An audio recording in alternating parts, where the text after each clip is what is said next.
Hello everybody, welcome to our channel our health and wellness. So today we are going to discuss about NCERT chemistry class 12 important questions. तो इसमें एक question ये आ जाता है, narcotic drugs जो हैं उनका मेडिसिनल यूज़ क्या होता है। अगर आप मेडिकल डोजेस में नार्कोटिक ड्रग्स को एडमिनिस्टर करते हैं तो ये स्लीप प्रोड्यूस करती हैं, आपका पेन को रिलीफ़ करती हैं। कई बार क्या होता है, ऑपरेशन के बाद जो पेन रह जाता है उसको रिलीफ़ करती हैं। जो आपका कार्डियक पेन है, पेन जो हार्ट से एसोसिएटेड होता है उसको रिलीफ़ करती हैं, या फिर जो कैंसर के पेशेंट्स होते हैं उनमें पेन को रिलीफ़ करती हैं, या फिर चाइल्ड बर्थ के प्रोसीजर में जो पेन होता है उसको रिलीफ़ करती हैं। नेक्स्ट क्वेश्चन आ जाता है कि एंटी माइक्रोबियल ड्रग्स के मोड ऑफ एक्शन क्या होता है।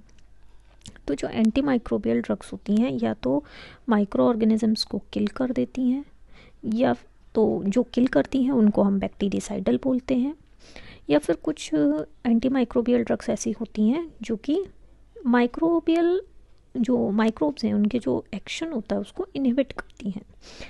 तो ऐसी ड्रग्स को हम बैक्टीरियोस्टैटिक बोलते हैं। नेक्स्ट क्वेश्चन आता है कि कौन से ऐसे एनाल्जेसिक्स होते हैं जिनको हम ओपिएट्स बोलते हैं। तो जो मॉर्फिन से रिलेटेड नार्कोटिक्स होते हैं उनको हम ओपिएट्स बोलते हैं, क्योंकि ओपियम से ऑब्टेन किए जाते हैं। नेक्स्ट आता है बाथिंग सोप और वॉशिंग सोप्स में क्या डिफरेंस होता है।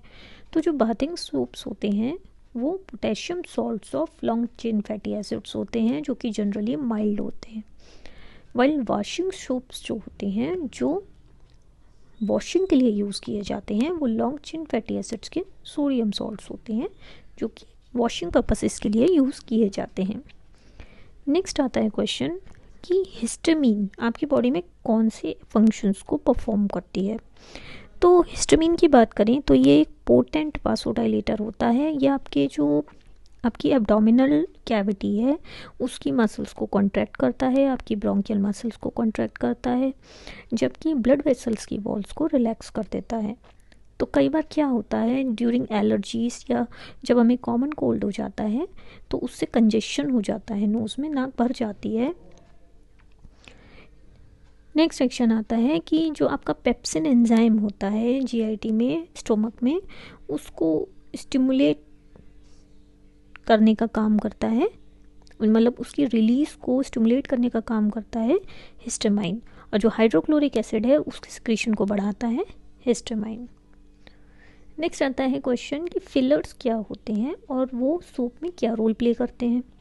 तो कुछ सब्सटेंसेस को सोप में ऐड किया जाता है ताकि वो ज़्यादा यूज़फुल हो पाए। जैसे ग्लिसरॉल होता है, उसको ऐड किया जाता है शेविंग सोप्स में ताकि वो जल्दी ड्राई ना हो जाए, या फिर सोडियम सिलिकेट है, सोडियम कार्बोनेट है, या बोरेक्स है, उसको लॉन्ड्री सोप्स में यूज़ किया जाता है ताकि वो लेदर फॉर्मिंग एबिलिटी उनकी इंक्रीज़ हो जाए।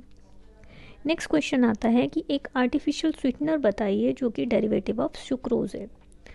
तो उसका जवाब है सुक्रेलोज, जो कि सुक्रोज का ट्राइक्लोरो डेरिवेटिव होता है। ये कुकिंग टेम्परेचर पे स्टेबल होता है, और लेकिन सुक्रोज से ये 600 टाइम्स स्वीट होता है। नेक्स्ट क्वेश्चन आता है, शुगर एक मेन सोर्स होता है एनर्जी का, बट आजकल हम लो कैलोरी ड्रिंक्स लेना चाहते हैं, क्योंकि होता क्या है आजकल डायबिटीज़, मोटापा बहुत ज़्यादा बढ़ता जा रहा है। इवन जो बच्चे हैं या यंग इंडिविजुअल्स हैं उनमें भी।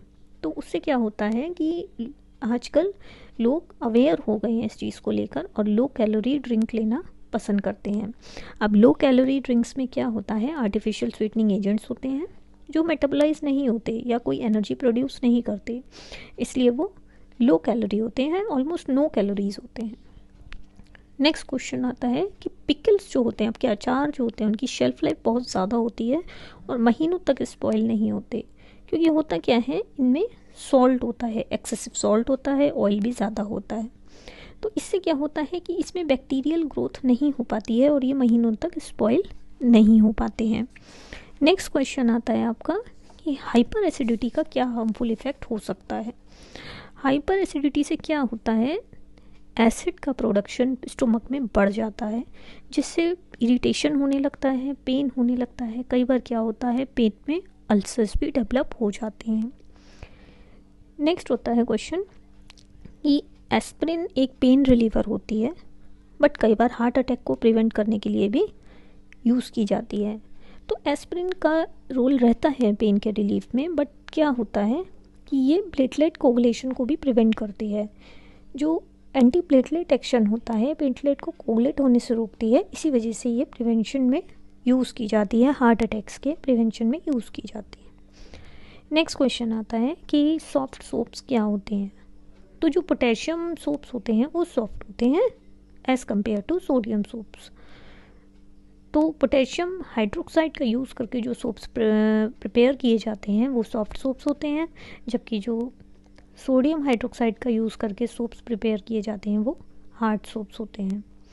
नेक्स्ट क्वेश्चन आता है कि कई बार हम देखते हैं जिस जगह पर रिवर में सीवेज वाटर पोर किया जाता है वहाँ पर फोमिंग हो जाती है, क्योंकि होता क्या है कि पानी में डिटर्जेंट्स परसिस्ट करते हैं इवन आफ्टर सीवेज ट्रीटमेंट, जिससे फोमिंग हो जाती है रिवर वाटर में। डिटर्जेंट्स जनरली एज सच रहते हैं और क्योंकि ये जनरली नॉन बायोडिग्रेडेबल होते हैं। नेक्स्ट क्वेश्चन आता है कि किस तरह के सिंथेटिक डिटर्जेंट्स को हम टूथपेस्ट में यूज़ करते हैं। तो हम एनायनिक डिटर्जेंट्स को यूज़ करते हैं टूथपेस्ट में। नेक्स्ट क्वेश्चन आता है कि सोप को यूज़ करना इन्वायरमेंटल पॉइंट ऑफ व्यू से क्यों यूज़फुल है, सेफ़ है। क्योंकि होता क्या है कि सोप बायोडिग्रेडेबल होते हैं, जबकि डिटर्जेंट्स में क्या होता है, ब्रांच्ड हाइड्रोकार्बन चेन्स होती हैं, वो काफ़ी स्टेबल होते हैं। जनरली माइक्रो ऑर्गेनिजम्स उसे डिग्रेड नहीं कर पाते, जिससे वाटर पॉल्यूशन हो जाता है वाटर बॉडीज़ में, और ये सेफ़ नहीं रहते इन्वायरमेंटल पॉइंट ऑफ व्यू से।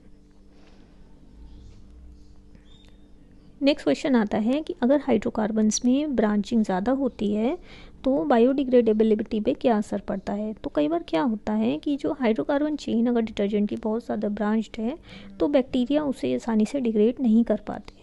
इस ब्रांचिंग को हम कंट्रोल कर सकते हैं और कम से कम रख सकते हैं ताकि बायोडिग्रेडेबिलिटी को इम्प्रूव कर सकें।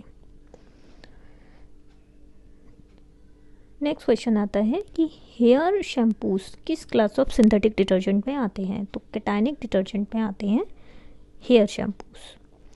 फिर नेक्स्ट क्वेश्चन आता है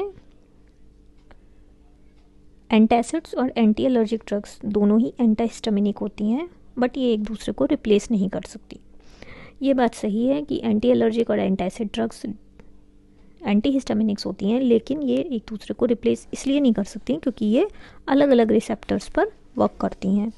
so that's all for the day. Thank you so much.